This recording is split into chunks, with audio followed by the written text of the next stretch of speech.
তিনি ফুটবল মাঠের এমন এক জীবন্ত কিংবদন্তি, যিনি বছরের পর বছর ধরে কোটি তরুণকে শিখিয়েছেন কিভাবে অসম্ভবকে সম্ভব করতে হয়, প্রতিকূলতার দেয়াল ভেঙে কিভাবে পৌঁছতে হয় সাফল্যের চূড়ায়।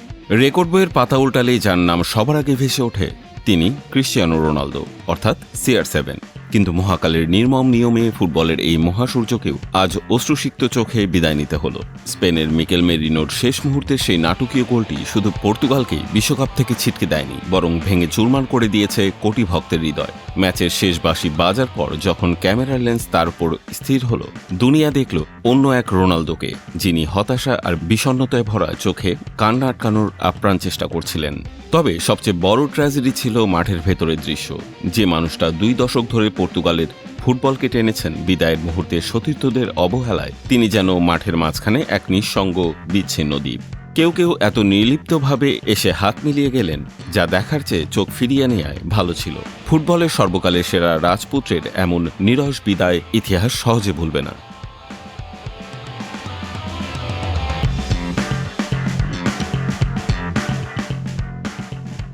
কিন্তু প্রশ্ন হলো, এই করুণ বিদায়ের দায় আসলে কার?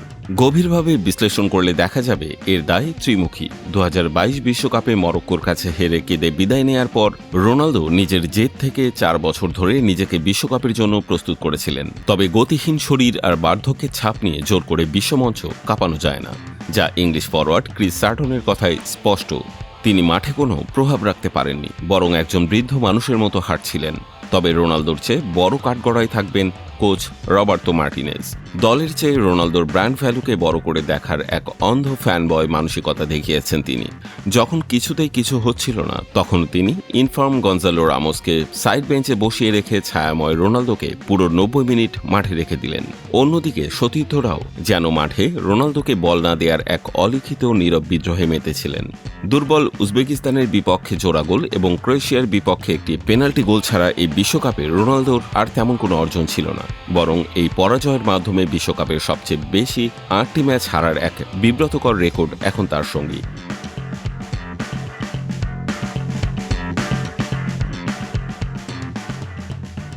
এত কিছুর পরেও এই ফুটবল মহাতারকা নিজের বিবেকের কাছে পুরোপুরি নির্ভর।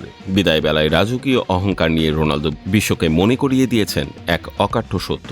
তার আসার আগে পর্তুগাল আন্তর্জাতিক ফুটবলে যেখানে কোনো বড় শিরোপাই জিততে পারেনি, সেখানে তার নেতৃত্বেই দল জিতেছে 3টি ট্রফি। বিশেষ করে 2016 সালের ইউরো জয়কে তিনি বিশ্বকাপ জয়ের সঙ্গে সমতুল্য মর্যাদা দেন। এটিই তার শেষ বিশ্বকাপ। তা পুনর্ব্যক্ত করে CR7 জানিয়েছেন, তিনি দেশের জন্য নিজের সবটুকু উজাড় করে দিয়েছেন এবং এখন ফুটবল মাঠের কোলাহল ছেড়ে পরিবারের সাথে শান্তিতে সময় কাটাতে চান। তিনি স্বীকার করেছেন, এভাবে বিদায় নেওয়াটা অবশ্যই কষ্টের, তবে স্পেন বিশ্বের অন্যতম সেরা দল, তারা ফাইনালে ওঠার যোগ্য। রোনালদোর এই কান্না ভেজা বিদায় ফুটবল ইতিহাসের একটি সোনালী অধ্যায়ের সমাপ্তি টেনেছে ঠিকই, তবে পর্তুগালের জন্য এটি একটি নতুন ভোরের ইশারা। সাবেক ইংল্যান্ড স্ট্রাইকার ওয়েন রুনির ভাষায়, রোনালদোর মতো একজন খেলোয়াড়কে হারানোর মধ্য দিয়ে পর্তুগালের নতুন যুগের শুরু হলো।